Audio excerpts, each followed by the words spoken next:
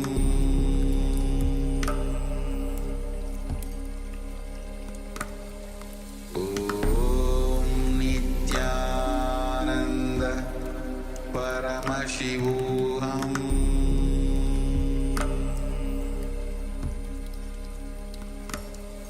Om Nityananda Paramashivoham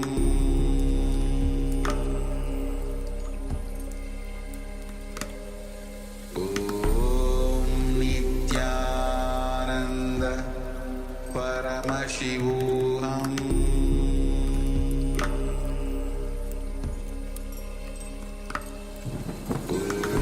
Om Nityananda Paramashivoham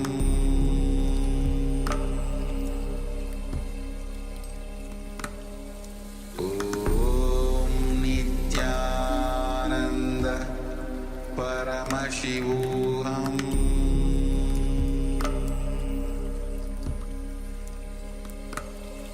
Om Nityananda Paramashivoham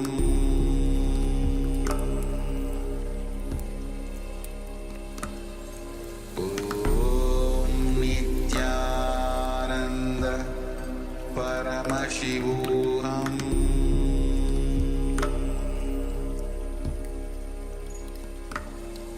Om Nityananda Paramashivoham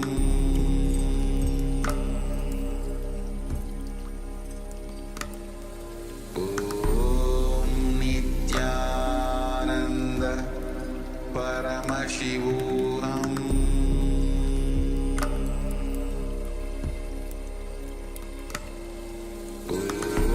Om Nityananda Paramashivoham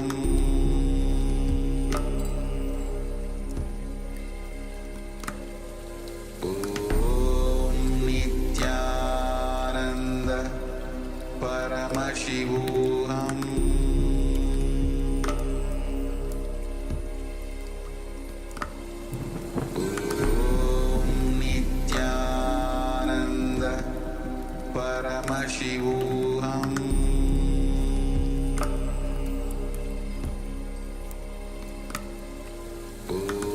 Om Nityananda Paramashivoham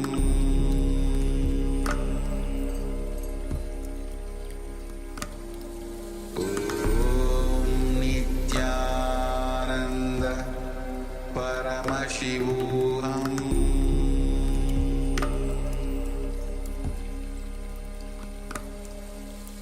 Om Nityananda Paramashivoham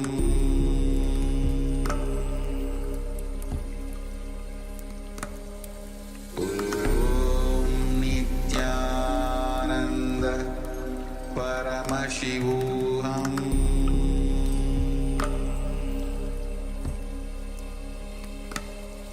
Om Nityananda Paramashivoham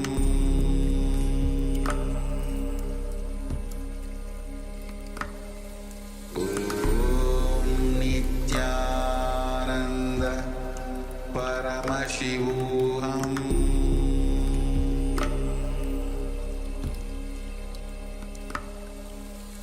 Om Nityananda Paramashivoham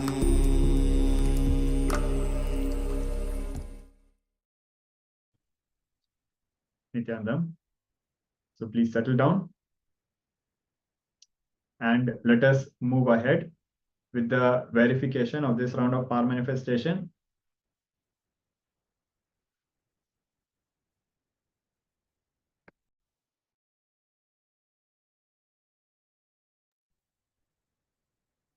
Let us now start verifying what Paramashiva revealed, how he manifested. Let us now start verifying it.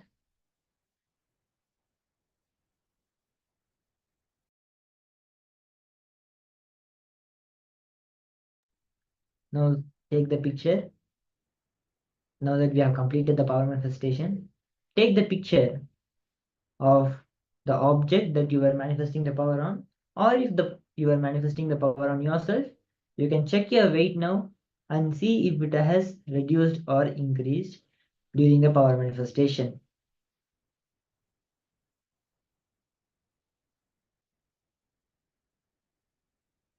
We request the participants to share in the Zoom chat if anything that you are able to see the manifestation has happened.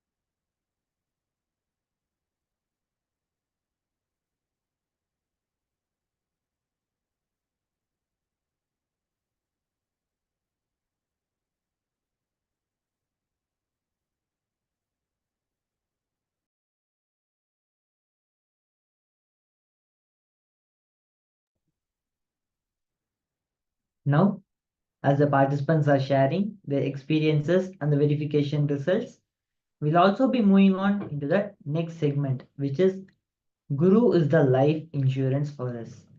How, when we surrender completely to Swamiji and Cosmos, the divine will take care of us. Only when the complete surrender happens, whatever it may be that we are trying to achieve in our lives, any of our desires, anything it can be, only when the surrender happens, it will manifest in us. Because it is Cosmos is the Guru and Guru is the Cosmos. So when we understand this and surrender, you can see the beautiful manifestation that is happening in us. So now let us go deeper into the subject and let us see how Swamiji, how clearly and how vividly Swamiji explains this concept to each and everyone. Because when we listen with authentic listening, we will imbibe what we are meant to imbibe. Because Swamiji will tell the same thing, doesn't mean everyone imbibes the same thing. The each and every powerful cognition is different for every person. It will exactly come to us for the life problems that we are currently facing in our lives. So now, request the participants to be in the state of listening.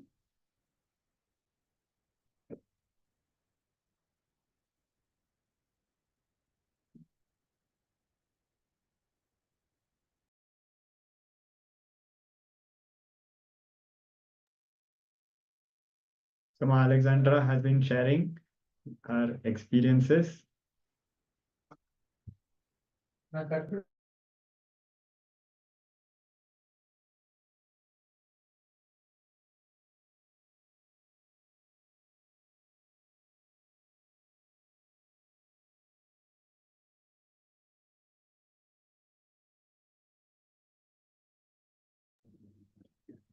So Ma Alexandra has been sharing her experiences from the past 2-3 rounds of power manifestation and revelations.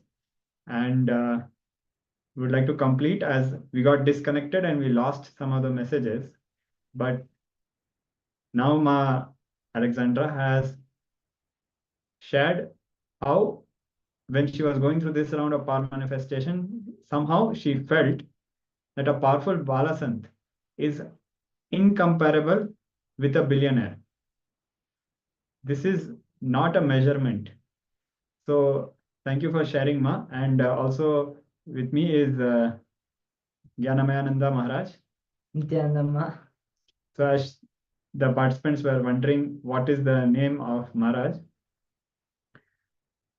Swamiji has created a very beautiful possibility for entire humanity to live as our Hindu ancestors lived. We know Bhagwan Ram, Bhagwan Krishna, all the great ancestors, all the Hindu great ancestors, incarnations, all went to Gurukul. Swamiji has opened this amazing, powerful possibility for all of humanity. And Swamiji has continued to open his doors as for everybody as Kailasa-vasis. So we'll also share the link for all the participants who are there. And now let us also move on with the subject where Swamiji will be revealing the powerful sacred secrets. So now let us come to the space of listening.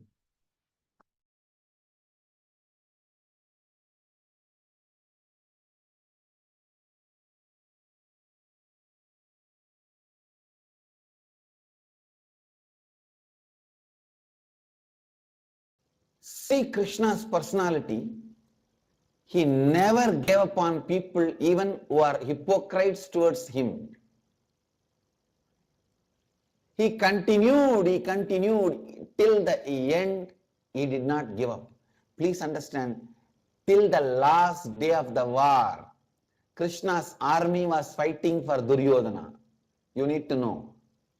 The fellow who ordered Krishna's arrest. See, when Krishna went as an ambassador, as per the Dharma, Hindu Dharma, ambassador cannot be arrested or harmed. I think all these laws Hinduism created first. How to interact with other countries.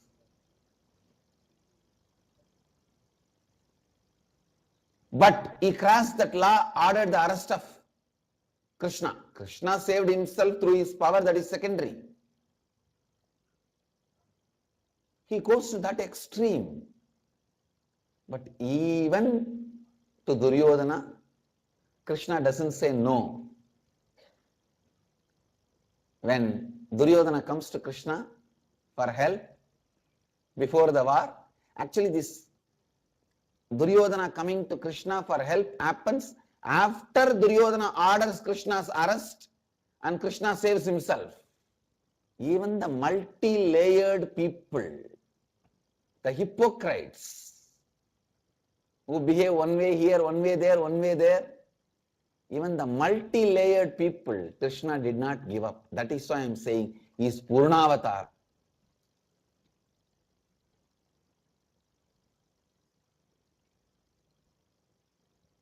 It's not that I have only Vidura and Panchamandavas around me. I have enough of Duryodhana Shagunis. Multi-layered people. But it is Krishna and his inspiration. I don't give up. I continue to handle. I tell you, Krishna has set a trend for enlightened beings and incarnations.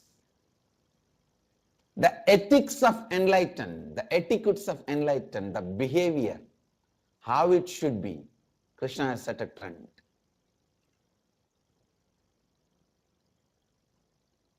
How an enlightened being should behave, it is he who set a trend.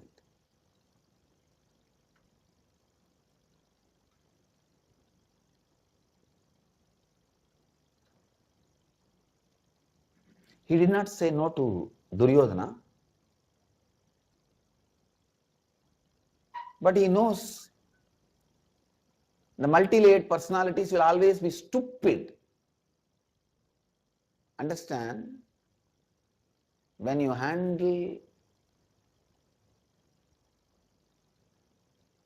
different things of your life, if you miss your integrity, naturally, with whole life, you will miss integrity and you are not understanding. When you miss the integrity with the whole life,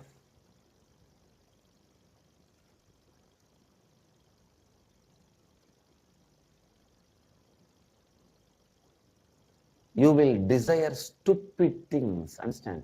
The worst curse given to a human being is having desire towards stupid things. You don't need to destroy somebody. If you make him and have desire towards stupid things, that's enough. He's destroyed. If somebody likes stupid things, you don't need to destroy him at all. His desire towards stupidity will destroy him. Please listen. When you are not integrated with the life, the curse life gives you is, it makes you like stupid things in the life. I tell you,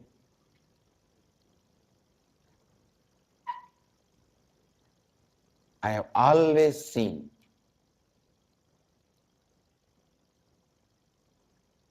when you start being disintegrated to life,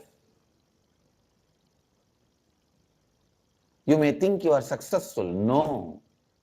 You will start liking stupid things, which will bring your destruction. See,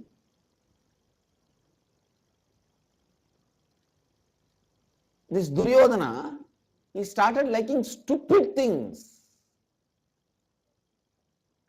And he was ready to give up his life for stupid things. And Krishna said, Tatastu. What is the need for bringing Draupadi and pulling her dress, which is not required? Okay, if you want kingdom, come on, take it and send them out. Let them go to the forest. It is actually Draupadi's Vastravaharana.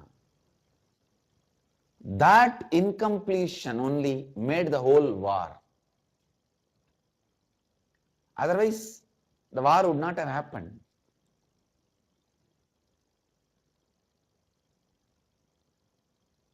I have also seen when people start liking stupid violence, very stupidly they will utter words. Stupid words, stupid, abusive behavior. I know they have started destroying themselves. But unfortunately, no teaching of Krishna, Duryodhana was ready to listen, or Duschadana was ready to listen. When you started liking stupidity, the master's words don't enter into you. That's our problem. Worst thing can happen to a human being is liking stupid things.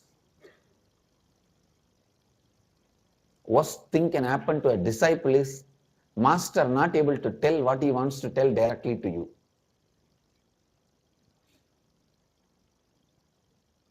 Because of the way you behave. If master is not able to tell you what he wants to tell,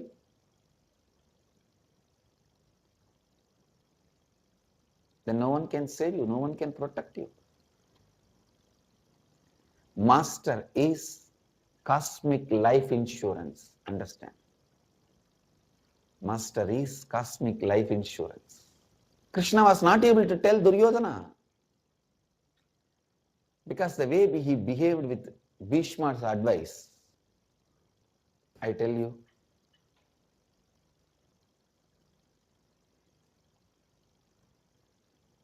liking for stupid things, uttering stupid words, behaving in a stupid way is a self-destructive component of you. It's like a cancer. Nobody else is needed to kill you, destroy you. Nobody else is needed to destroy you. Krishna, the most powerful incarnation, the most complete incarnation, the Purna Avatara, he did not give up on even Shaguni. Can you understand? embodiment of stupidity. Sahuni. He did not give up on him. Hero is a person, whether you, I tell you, Krishna is the greatest hero happened on the planet Earth. People of his time either liked him or hated him but can't avoid him. Liked him or hated him but can't avoid him. What an amazing personality. When I try to enter into Krishna's personality and explain, I feel like I am standing in front of Himalayas.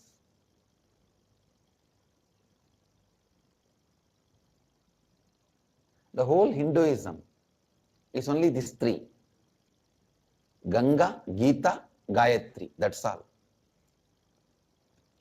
The essence of whole Hinduism is these three only: Ganga, Gita, Gayatri. Gayatri is the Upanishad, embodiment of Vedas. Ganga is the geography of Hinduism. Gita is lifestyle of Hinduism. That's all. Ganga, Gita, Gayatri. In these three, Krishna's contribution is 1/3, Gita. But lifestyle itself is not just 1/3 of us. It is 99% of us. 99% of us.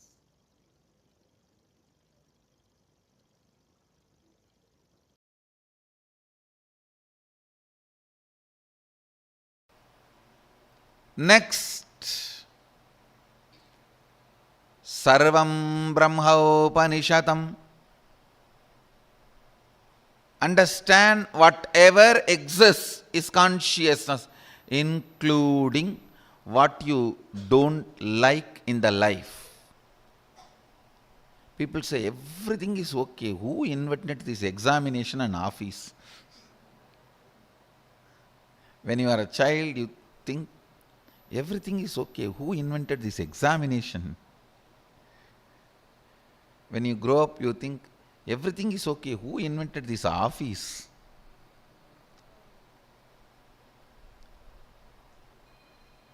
Even the things you feel you don't like, not part of you. Remember, Sarvam Brahma-upanishadam.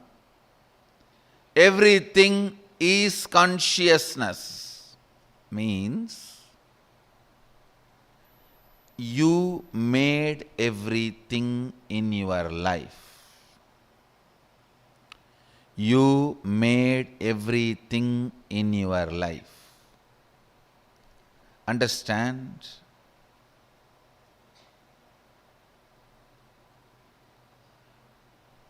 I am not talking this idea that you made everything in your life as a philosophy, moral. No. I am uttering these words as the simple facts you need to know, the truth you need to be informed before you strategize about your future existence.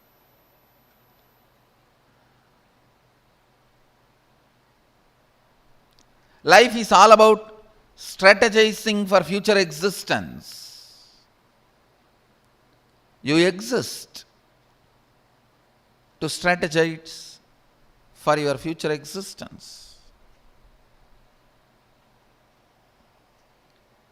For the right strategy to happen in you, you need to be informed of these basic truths. Sarvam Brahma-upanishadam. Everything exists is consciousness.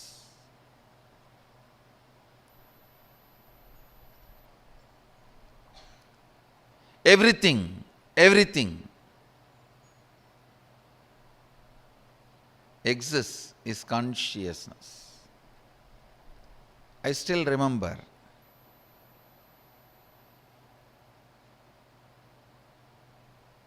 I was 8 or 9-year-old boy sitting with two of my gurus. I had the fortune of having 4 or 5 gurus continuously making all their time and energy available to me. So 2 of my gurus, I was sitting with 2 of my gurus, and the temple bell rang. The lifestyle in Arunachala is so beautiful. You know it is morning only when you hear the temple bell. You know it is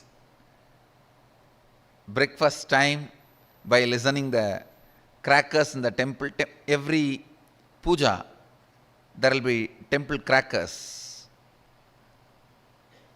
All the 6 pujas, there will be temple crackers. Only listening to that sound we know the time. So the temple bell rang, means Nevedyam. The food is being offered to Sadashiva.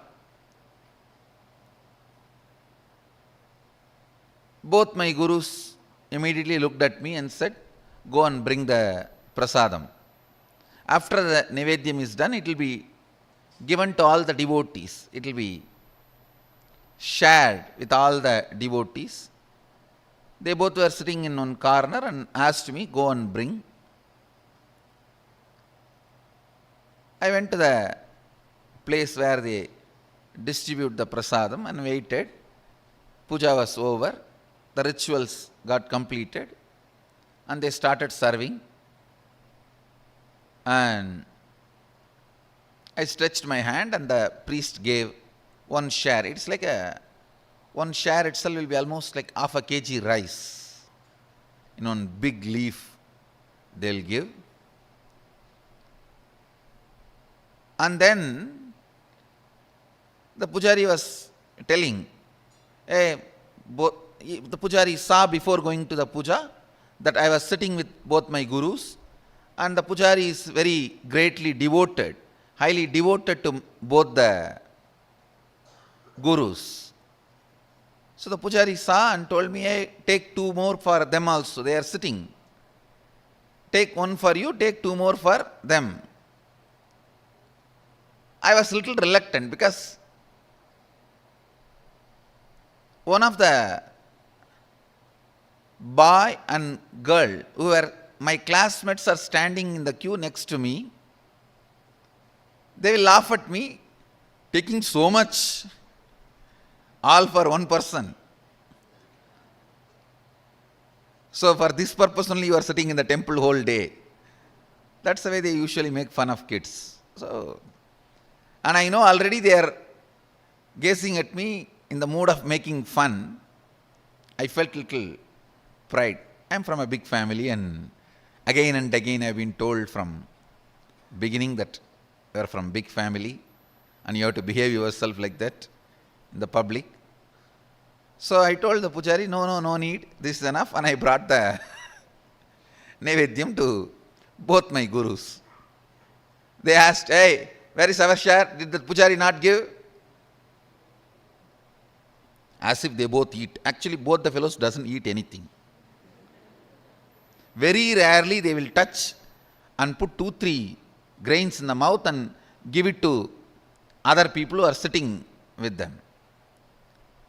And I said, no, you don't eat. You eat rarely. This is more than enough for all 3 of us.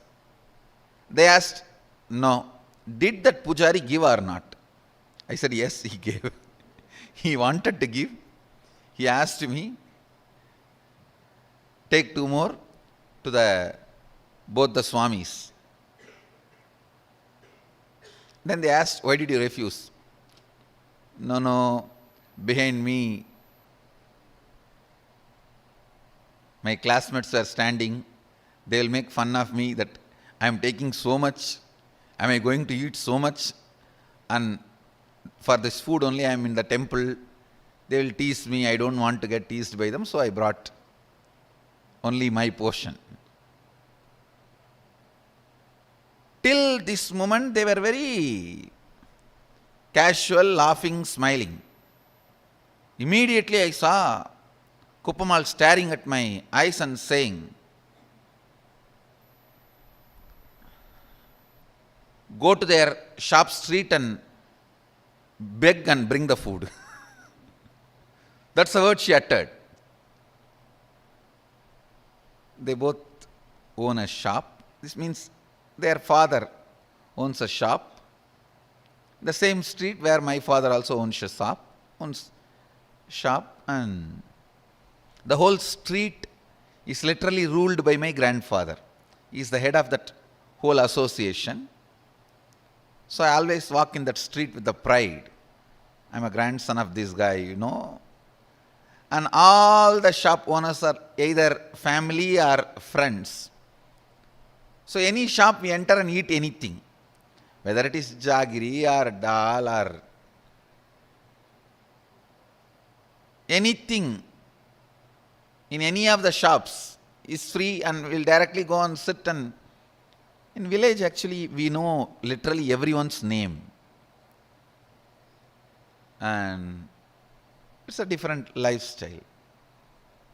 But in that same street I have to beg now. All will make fun. What happened to your grandfather and his wealth? They will ask all questions and they will tell my grandfather. That is the next problem. That your grandson is begging in the street. Why you are not giving food for him?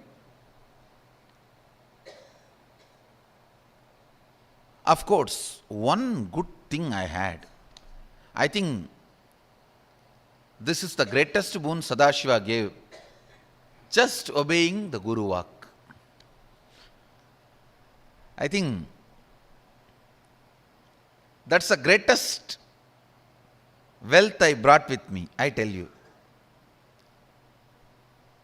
The future may think, future may describe various things as my main contribution. Some may say my Gurukul is my contribution, and some may say the science of manifesting powers is my great contribution. Some may say science of enlightenment is my great contribution. But I tell you, the greatest thing I brought, which was useful for me, is surrender to the Guru Vak.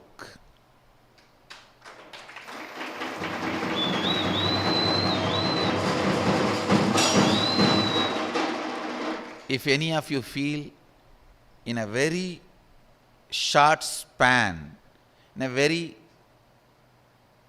young age, in small number of years, I have done big work. Whoever feels, if you feel that, if you want to know the secret, I tell you,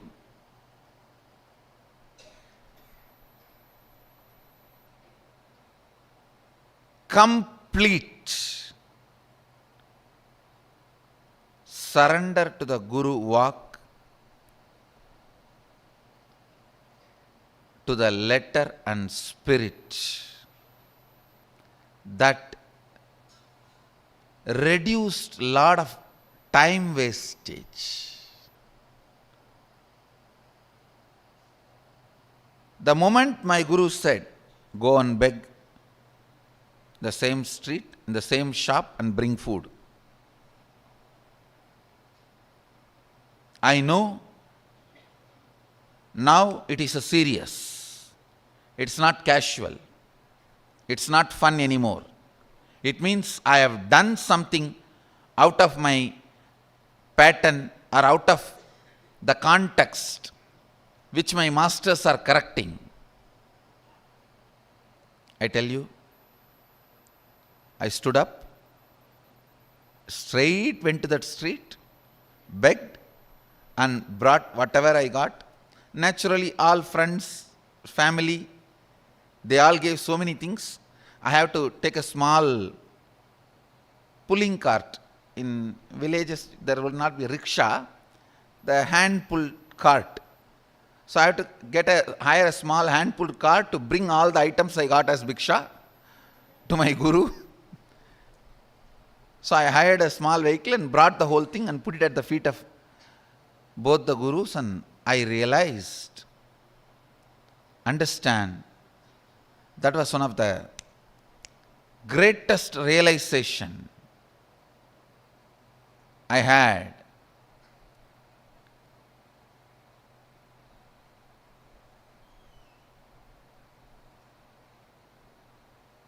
I should not be bothered about imaginary opinions of others. I tell you, the liberation that happened at that moment is still now useful for me.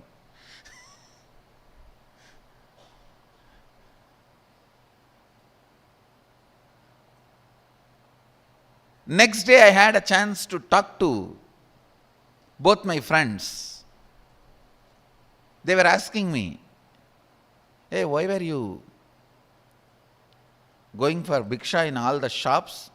Did you do any prayer, or is it any divine commitment? In villages we have a habit that if somebody is sick, they pray to Venkateshwara and Kuladevata, that they will go for bhiksha and bring and offer it in the undi. Still we do that. Every Puratasi month, all the Vaishnavas, they go for bhiksha and take it and offer it to Vishnu temple, and Shaivites every Margasirsha month go for bhiksha and offer it to the Shiva temple. They asked, when both the friends asked me that, hey, did you have any prayer? Why were you begging? In the mind I was thinking, only you fellows are responsible for my begging. And only now I understand, you guys did not even have the idea which I was thinking you guys will be having.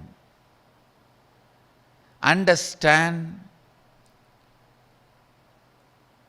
If you understand this one truth, the amount of time you are wasting in your life without moving towards your goal will be cut 80%. I am telling you.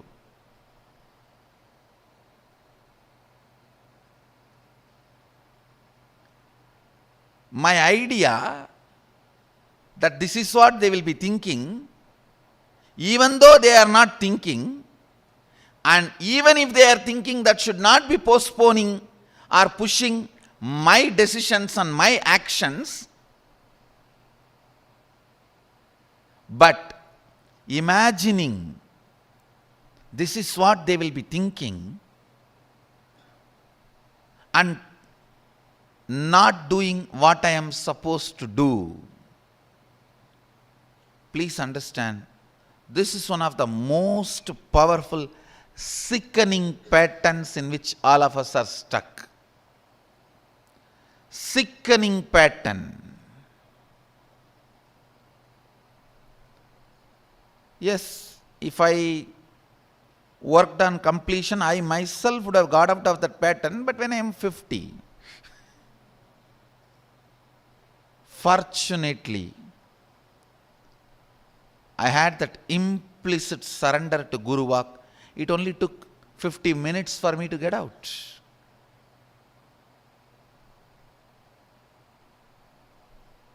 When I was going and doing bhiksha, I just know the pattern. There is some pattern. That is the reason. Some reason. Something is not right in me. That is the reason I did not take that prasad and just come and came back.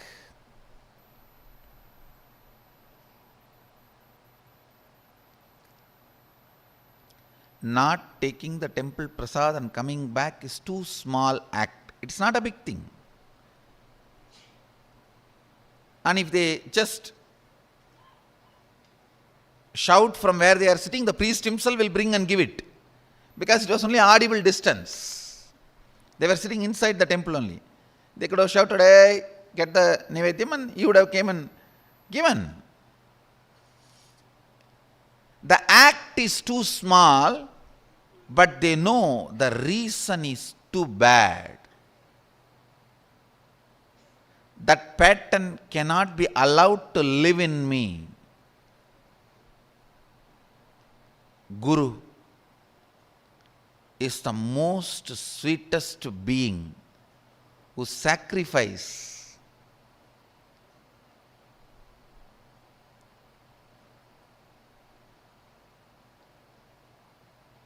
everything just to get you out of the exact patterns where you are stuck.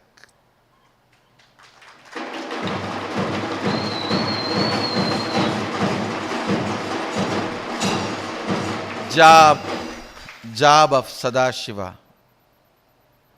First and foremost job of Sadashiva, when he assumes the human body, he sacrifices, he is Tyagaraja, he sacrifices anything and everything just to get the disciple out of his pattern. Just to get the disciples out of their pattern.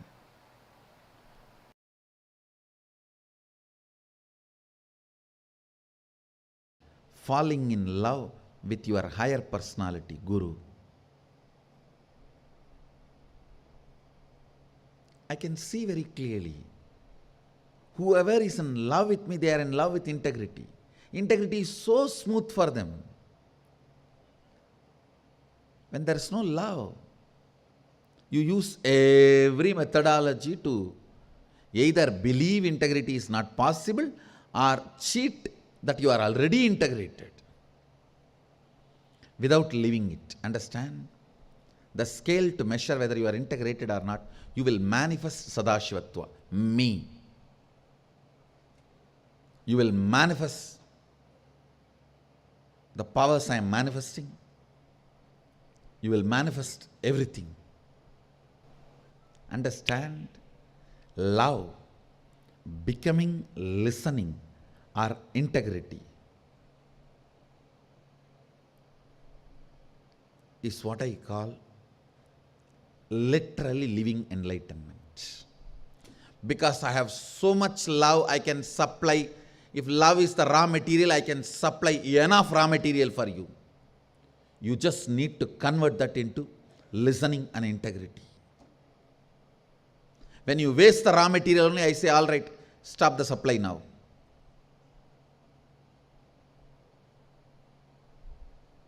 If you convert my love into listening and integrity, I'll give you unending supply because I'm ocean. When I fell in love with Arunagiri Yogeshwara, the first thing happened is integrity to him. Means the space of listening. Space of listening and integrity is one and the same. I decided to listen to him with my whole being. I decided to be integrated to him with my whole being.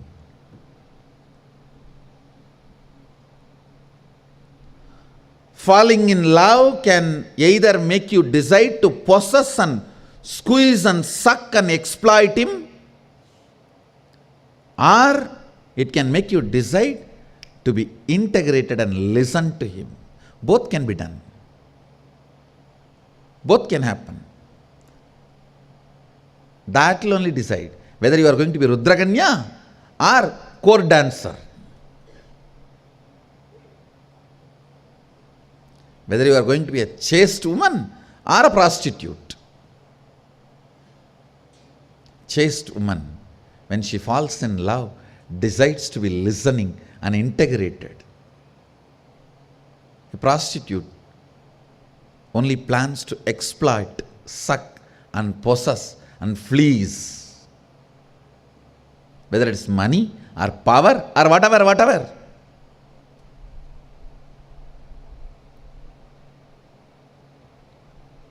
Same thing for man and woman both. It is not gender based, it's gender neutral. A real disciple, man, when he falls in love, he decides to listen and integrate it. Or he plans cunningly how to keep everything under the control and have my share of power, everything in my hand.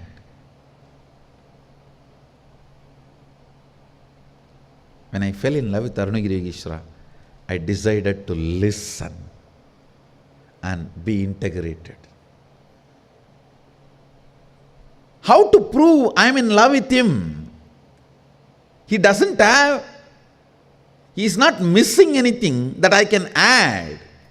The only way I can prove that I am in love with him is my integrity to him. That's the only way I can prove I am in love with him. What he does not have, I can give and show that I am in love with him. He brings 9 planets and puts it in front of me and he is teaching. I asked him, what are you doing? If people look up, sun will not be there. He said, don't worry. Till you finish your session, class, படிடா நீ படிக்கிற வரைக்கும் எவனும் மேலே பார்க்க மாட்டான்டா. Means learn, till you finish learning, nobody will look up, look here. Why are you bothered about all that? A being who can bring the planets and teach me astrology,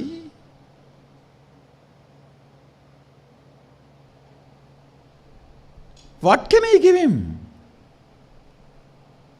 My integrity is the only gift, or my integrity is the only way I can say I love you. The only way I can tell him I'm in love with you is just being integrated to him.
Nityanandam. Welcome back, and we apologize for the slight delay. Now we'll be continuing with the internalization of the sacred truths that was revealed in the previous segment.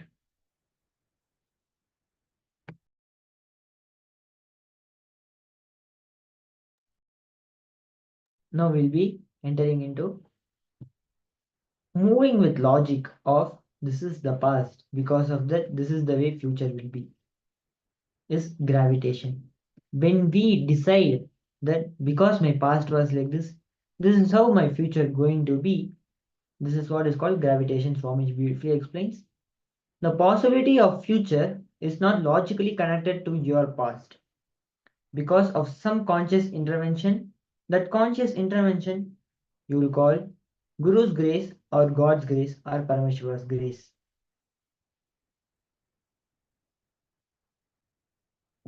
Swamiji tells very beautifully, I fell in love with Advaita, oneness, with the teachings of Guru, the Dhamma, with the person who introduced Advaita to me, who was the embodiment of Advaita for me. It is none other than Guru Arunagiri Yogeshwara. Then Swamiji tells beautifully, I know I can never fall into powerlessness and I am always powerful. Even fear cannot frighten me. Death cannot kill me. So Swamiji's that Advaitic experience that when Swamiji had with Arunagiri Yogeshwara when he was a young boy, that Advaitic experience was so powerful that it lasted Swamiji's full life. And Swamiji is very clear that even fear cannot frighten Swamiji anymore in his life after the experience with Arunagiri Yogeshwara. So that is the level of surrender Swamiji had for Lord Arunagiri Yogeshwara. And that is where the Guru's grace comes in. Now, look in and pen down at least 2 situations where you experienced Guru's grace in your life. It could be anywhere, whether you had a fight in the family and because with Swamiji's grace and Swamiji's teachings, you were able to resolve it, or you were struggling in your life with business and money and attending Swamiji's Be Your Own Boss program, or doing completion, the completion method that Swamiji has introduced, doing completion with will, you are able to come out of that incompletion and that root pattern that was repeating again and again in your life, and because of that you were suffering so much. So now let us take some time and pen down 2 such incidents. It can be any incident, 2 such incidents in our life where we experienced Swamiji's grace in our life. We'll be giving the participants a few minutes to do this process.